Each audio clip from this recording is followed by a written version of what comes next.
নমস্কার বন্ধুরা, আজ বানাচ্ছি ছোট ট্যাংরা মাছ। এই ট্যাংরা মাছগুলো আজকাল অনেকেই রান্না করতে ভয় পায়, বিকজ ফ্যাটে বলে।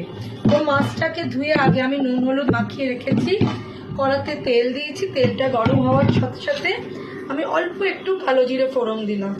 কালো জিরেটা ফোড়ন দেওয়ার সঙ্গে সঙ্গে কালো জিরেটা ফোড়ন হয়ে যাওয়ার পর আমি কড়াতে দিলাম টমেটো, দিয়ে ঢাকা দিয়ে দিলাম।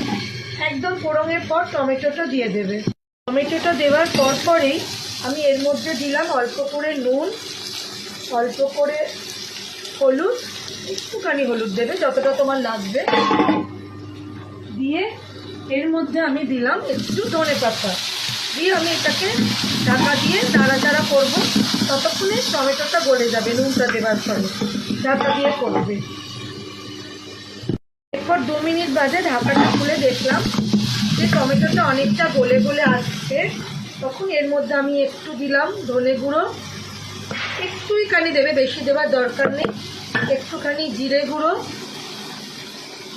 একটুখানি চিমটি কেটে চিনি, দেখো পরিমাণটা, তোমরা কেউ না দিতেও পারো।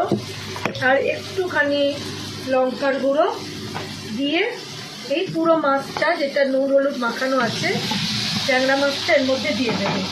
দিয়ে এটাকে একসাথে দিয়ে তুমি একটুখানি গ্যাসটা আস্তে করে এটাকে মজতে দেবে, একদম আস্তে করে এটাকে মজতে দেবে। দেখো কত সহজে রান্নাটা করা যাবে। আর নতুন রাঁধুনিদের কোনো অসুবিধাও হবে না, ট্যাংরা মাছে ভয়ও পাবে না। এইবার ঢাকাটা খুলে দেখো কেমন সুন্দর গামাখা হয়ে গেছে ব্যাপারটা মশলাটার সাথে।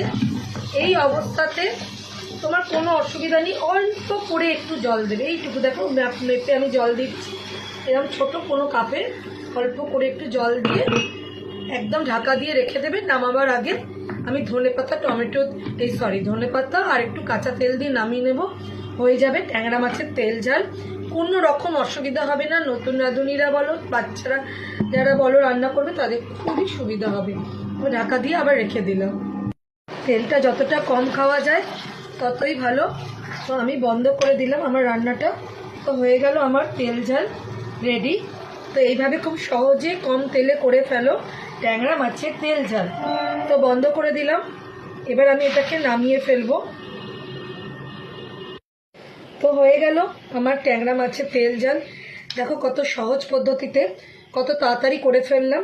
ভালো লাগলে লাইক কমেন্ট শেয়ার করো, আর এইভাবে বাড়িতে করে খেও, খুব সহজে বানানো যাবে। ভালো লাগলে অবশ্যই লাইক কমেন্ট করে যেও একটা।